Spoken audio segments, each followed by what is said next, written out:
Olá, amigo do canal da Análise, seja muito bem-vindo. Você deve estar se perguntando o que o Rodrigo está fazendo segurando uma planta. Acompanhe o vídeo.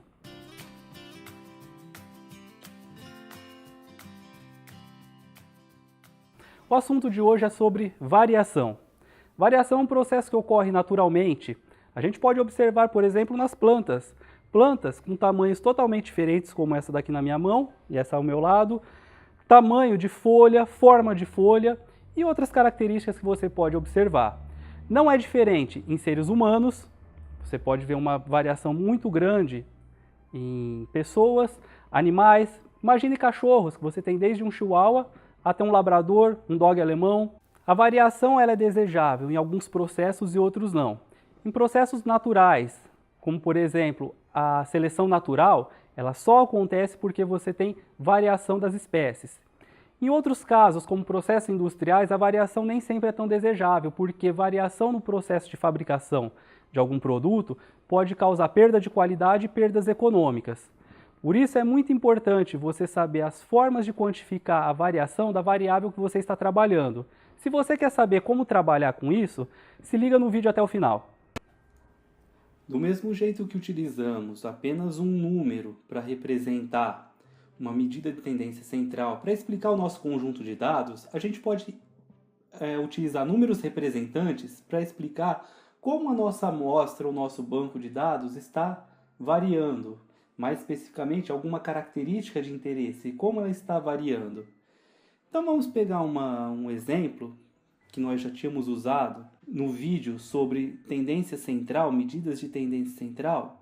Vamos imaginar que a gente pegou umas plantinhas que a gente tem no jardim, a gente pegou aleatoriamente 6 folhas e a gente mediu o comprimento dessas folhas aqui. A gente mediu em centímetros. Então a gente pegou uma folha lá, mediu, deu 3 centímetros, 4, outra deu 2, outra deu 5, 3 de novo e 7. Então a gente tem lá uma amostra com 6 folhas. Na outra videoaula sobre medidas de tendência central, a gente calculou a média, moda, mediana. E agora vamos pensar o seguinte, vamos utilizar a média aritmética como medida de tendência central para representar esses dados aqui.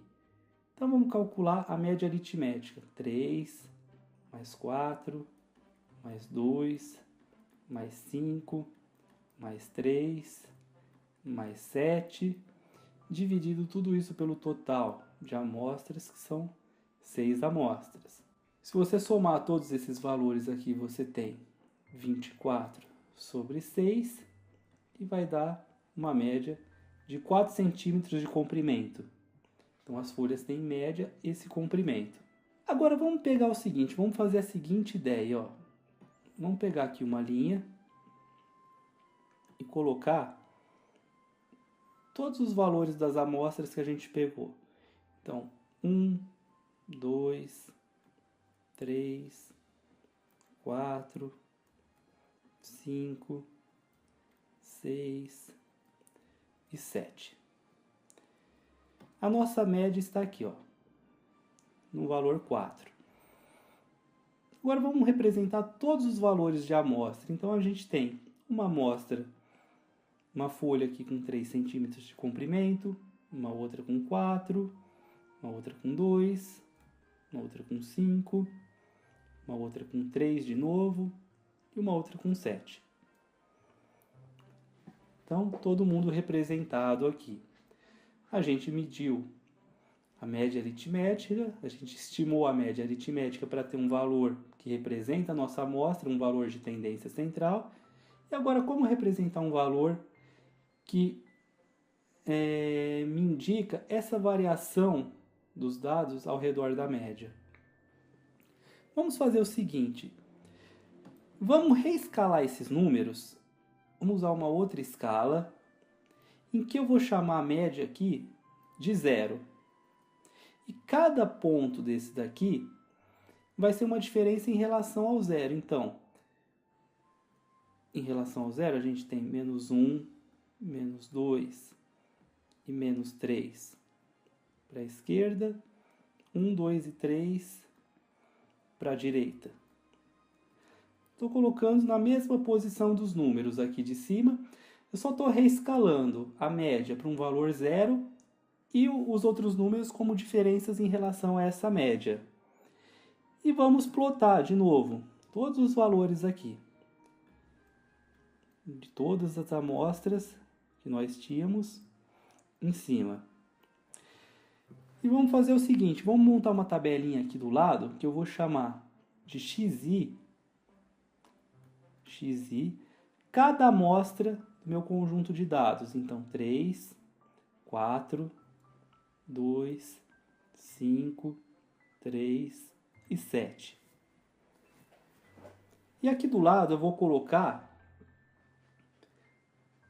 um valor que eu vou chamar xi menos a média, que é o que eu fiz nessa escala de baixo. Quando eu peguei, por exemplo, o valor 4 menos a média, que é 4, ele é reescalado para um valor zero. Vamos fazer essa diferença para todos os valores. Então, quando a gente tem aqui a amostra com 3 centímetros, 3 centímetros no valor reescalado, ele vale menos 1. 4 centímetros no valor reescalado, ele é o zero. 2 centímetros, ele é o menos 2 na nova escala. 5 centímetros, ele é o mais 1. 3 centímetros aqui, menos 1. E o 7, mais 3. Tá? Essas medidas aqui, se você reparar, são as medidas quanto cada amostra está desviando em relação à média. Bom, se a gente somar tudo isso daqui, esses desvios, acho que a gente chama de desvios, essa medida aqui, cada valor menos a média, menos 1 com menos 2, menos 3, menos 1, menos 4, com mais 1, mais 3, mais 4, se a gente somar tudo isso, dá zero. Quando a soma dos desvios, então, quando a gente tem simplesmente essas diferenças de cada valor em relação à média e soma tudo, a gente tem zero. Então, a gente não consegue utilizar isso como uma medida para quantificar a variação em torno da média.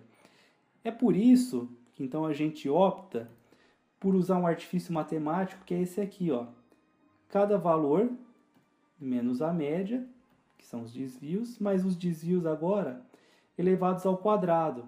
A hora que você leva ao quadrado esses valores, você some com os valores negativos, transforma todo mundo em positivo, e aí você consegue quantificar essa variação aqui em torno da média. Então vamos fazer esse desvio ao quadrado.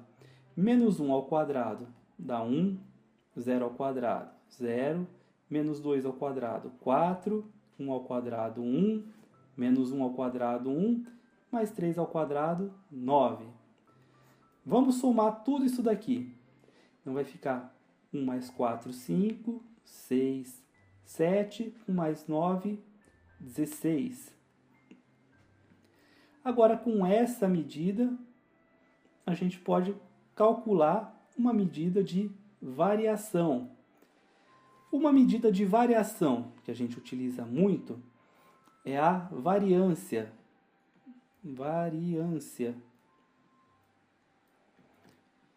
No caso, a gente está trabalhando com amostras, a variância ela é representada pela letra S ao quadrado. Se a gente estivesse trabalhando com uma população, todas as amostras possíveis e inimagináveis que compõem a população, a gente estaria calculando a variância da população, que é representada por essa letra, sigma 2, sigma ao quadrado.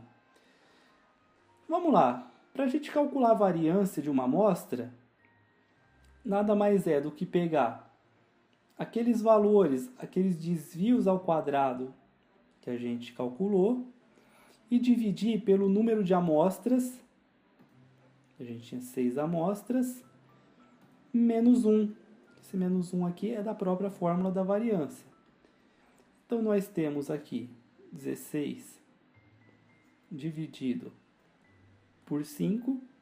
Isso aqui vai dar 15 dividido por 5, mais 1 dividido por 5. Tá? Se a gente simplificar aqui, 15 por 5, 5 por 5 dá 1, 15 dividido por 5 dá 3, então a gente vai ter 3 mais 1/5. Tá? 1/5, 1 dividido por 5 dá 0,2.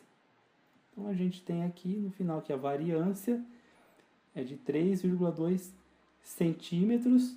Como são medidas aqui ao quadrado, você levou esses desvios ao quadrado, a variância ela é uma unidade ao quadrado.